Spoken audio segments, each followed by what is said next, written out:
Hello दोस्तों। मुझे उम्मीद है कि आप सभी अच्छे होंगे। दोस्तों यहाँ पे निफ्टी 50 में काफ़ी बेहतरीन लर्निंग छिपी हुई है।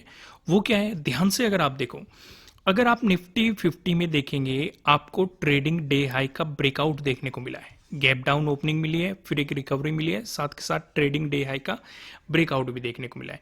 लेकिन अगर आप निफ्टी फाइनेंशियल सर्विसेज पे फोकस करेंगे, यहाँ पे आपको कहीं भी ट्रेडिंग डे हाई का ब्रेकआउट नहीं देखने को मिला। इवन मार्केट में आप देखेंगे गैप डाउन ओपनिंग मिली और उसके बाद शार्प सेलिंग आई। वही सिनेरियो बैंक निफ्टी में भी रहा। बैंक निफ्टी में भी आपको गैप डाउन ओपनिंग देखने को मिली और फिर यहाँ पे शार्प डाउनफॉल आपको देखने को मिला। रिकवरी यहाँ पे भी आपको देखने को मिली, यहाँ पे भी देखने को मिली, लेकिन कहीं भी मार्केट ने ट्रेडिंग डे हाई का ब्रेकआउट नहीं दिया। अब यहाँ पे सवाल जो उठता है वो ये समझने लायक चीज है कि मार्केट यहाँ पे ट्रेडिंग डे हाई का ब्रेकआउट दे रहा है। अगर किसी ने सेटअप पे काम किया होगा, उसका प्रॉफिट बना होगा। ऊपर की तरफ रेजिस्टेंस भी है प्रीवियस डे लो का। लेकिन सवाल जो ये उठता है, क्या इस सेटअप पे काम करना चाहिए कि नहीं करना चाहिए? अगर करना चाहिए तो किस कंडीशन पे करना चाहिए, उस चीज को थोड़ा सा समझने की कोशिश कीजिएगा। अब जैसे मार्केट में एक बहुत बड़ी नेगेटिव न्यूज़ है, क्योंकि इसका कहीं ना कहीं मैंने बैंक निफ्टी वाली वीडियो में भी समझाया है कि दोनों कंट्री की इकोनॉमी पे बहुत ज़्यादा फर्क पड़ता है। इवन वो कई साल पीछे भी चले जाते हैं, लेकिन जो उनसे जुड़े हुए हैं, जो उनके साथ बिजनेस कर रहे हैं या जिनके साथ उनका लेना देना है, उन कंपनी उन कंट्रीज पे भी कुछ ना कुछ इम्पैक्ट जरूर पड़ता है। लेकिन मार्केट ने जो यहाँ पे सिनेरियो क्रिएट किया है, आपको ट्रेडिंग डे हाई का जो यहाँ पे ब्रेकआउट दिया है, देखो सेटअप बन रहा है, रिकवरी भी बेहतरीन दिखाई दे रही है, हैमर भी आपको यहाँ पे बनता हुआ दिखाई दे रहा है, लेकिन मार्केट ने बहुत बेहतरीन मोमेंटम भी दिया है। लेकिन ओवरऑल नेगेटिव सिनेरियो बना हुआ है। ऐसे सिनेरियो में अगर आपको पॉजिटिव मोमेंटम दिखाई दे, तो आपको पहली चीज समझनी है, ये एक तरह का ट्रैप हो सकता है। इसे जितना बेहतर है उतना अवॉइड करो, क्योंकि उसके बाद आप देखेंगे मार्केट में फिर से एक डाउनफॉल आया। यहाँ पे एक और इंटरेस्टिंग चीज है समझने की, वो भी मैं आपको समझाऊंगा। लेकिन अगर आप यहाँ पे देखेंगे, मार्केट ने एक मोमेंटम दिखाया। काफी लोग ये भी सोचेंगे कि चलो लॉन्ग पोजीशन नहीं बनाते, स्कैल्पिंग कर लेते हैं। मैं उन्हें भी सजेस्ट करूंगा स्कैल्पिंग मत करना गलती से भी, क्योंकि ये मैंने बैंक निफ्टी वाली वीडियो में भी डिटेल में समझाया है कि कई बार जब मार्केट में मोमेंटम अचानक होते हैं या किसी न्यूज़ का इम्पैक्ट होता है, उस सिचुएशन पे अगर आप स्कैल्पिंग करने की जरूर कोशिश करोगे और अगर आप सही टाइम से मार्केट में से नहीं निकले, चाहे आपका प्रॉफिट हो रहा हो चाहे लॉस हो रहा हो, आपको बड़े लॉसेस का सामना करना पड़ सकता है, क्योंकि मार्केट रिवर्स हो सकता है। एक एग्जांपल से ही मैं आपको समझाता हूं। मान लो मार्केट यहाँ पे आपको ट्रेडिंग डे हाई का ब्रेकआउट दे रहा है और आपको दिखाई दे रहा है ऊपर की तरफ है प्रीवियस डे लो। तो एक काम करते हैं, जैसे ही मार्केट ट्रेडिंग डे हाई से ऊपर निकलता है, स्कैल्पिंग मार लेते हैं प्रीवियस डे लो तक। चलो यहाँ पे आपका प्रॉफिट हो रहा है, आपने स्कैल्पिंग की, प्रॉफिट हुआ होगा। लेकिन आप खुद सोचो कि ओवरऑल मार्केट नेगेटिव हो चुका है, न्यूज का बड़ा इंपैक्ट है, गैप डाउन ओपनिंग देखने को मिल रहा है, काफी बड़ी गैप डाउन आपको ओपनिंग देखने को मिल रही है, रिकवरी आ चुकी है ट्रेडिंग डे हाई तक।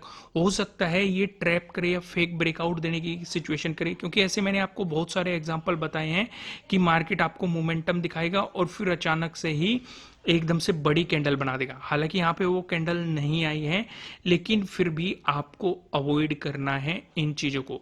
खासकर जब किसी टॉपिक से रिलेटेड न्यूज आ रही हो या कोई बड़ी न्यूज आ रही हो, उस सिचुएशन पे मैं आपको हमेशा कहता हूँ न्यूज बेस्ड ट्रेडिंग को अवॉइड करना है और उस बेस पे स्कैल्पिंग करने को भी आपको अवॉइड करना है। क्योंकि काफी लोग ये सोचते हैं कि चलो स्कैल्पिंग कर लेते हैं, इसी मोमेंटम में काफी बेहतरीन प्रॉफिट निकल जाएगा, क्योंकि वो न्यूज कब बड़ी कैंडल बना देगी या कब छोटी कैंडल बना देगी, कब पॉजिटिव कैंडल बना देगी, कब नेगेटिव मोमेंटम या मार्केट का रुख बदल देगी, तो आपको पता नहीं चलेगा, निकलने का टाइम नहीं मिलेगा। तो इसलिए इन चीजों को जितना बेहतर है अवॉइड करो।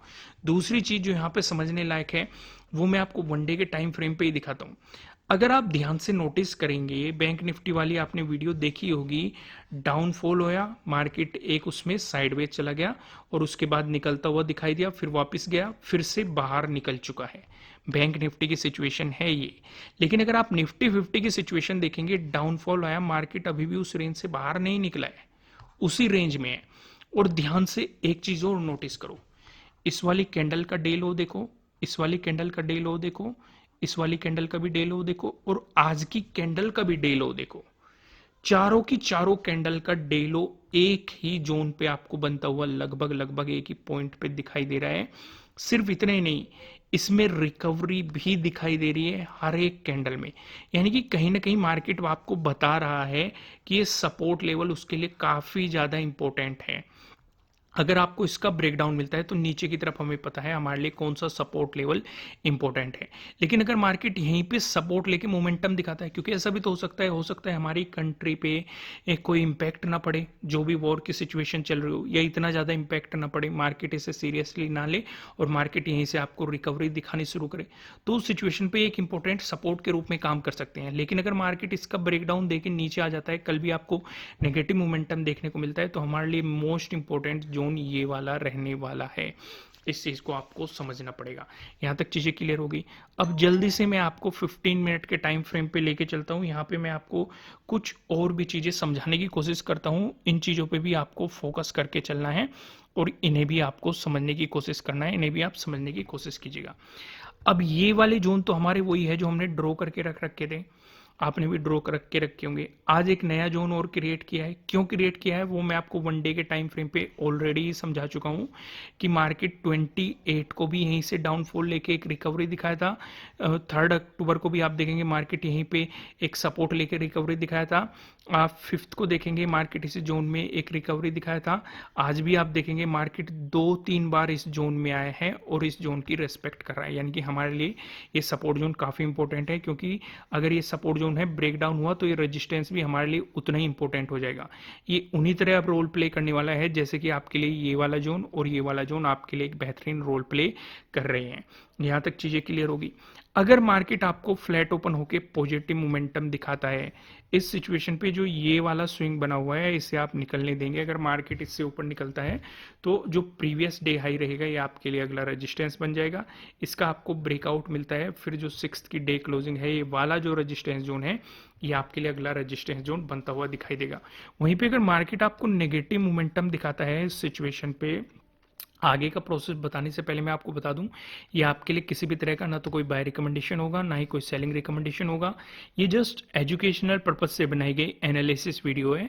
इन्वेस्ट करने से पहले आपको अपनी रिसर्च करनी है, अपने इन्वेस्टर की सलाह लेनी है, क्योंकि प्रॉफिट भी आपका होने वाला है, लॉस की जिम्मेदारी भी आपको अपने आप लेनी है। अगर मार्केट फ्लैट ओपन होकर नेगेटिव मोमेंटम दिखाता है तो ये वाला जोन जो मैंने आपको समझाया है वन डे के टाइम फ्रेम पे भी और यहाँ पे भी, आपको इसका ब्रेकडाउन होने देना है और प्राइस नीचे सस्टेन करना है। बेहतर ये रहेगा मार्केट एक मोमेंटम करके रिटेस्ट कर दे और फिर अपने ट्रेडिंग डे लो का ब्रेकडाउन देते हुए नीचे चले। अगर इस तरह का सिनेरियो क्रिएट करता है तो वो और भी ज़्यादा बेहतर है।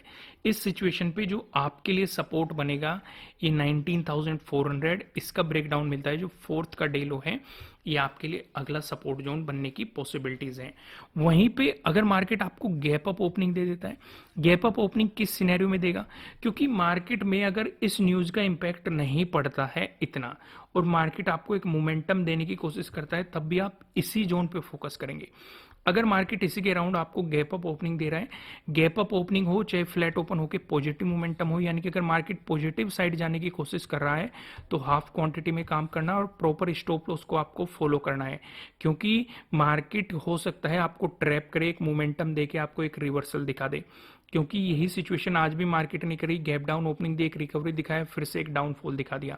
अगर गैप अप ओपनिंग मिली, मार्केट इस जोन के आसपास ओपन होता है, ब्रेकआउट देके ऊपर चलता है, आपको पता है आपके लिए रेजिस्टेंस की पॉसिबिलिटीज कहां कहां हो सकती है। लेकिन अगर रिवर्सल लेता है तो इस सपोर्ट जोन का ब्रेकडाउन होने देना, तभी आपको नेगेटिव साइड कुछ सोचना है, उससे पहले नहीं सोचना है।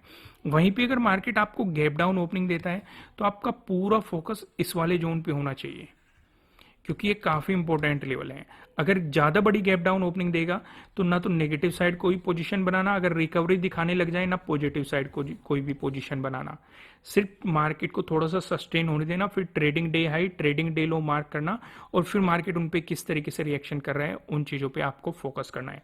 दोस्तों इस वीडियो में इतना ही। वीडियो को लाइक कीजिएगा, कमेंट करके बताना कि आपको एनालिसिस कैसे लग रहे हैं, आपके लिए कितने हेल्पफुल है। फिर मिलेंगे किसी नेक्स्ट वीडियो में किसी अच्छे कंटेंट के साथ। Thank you.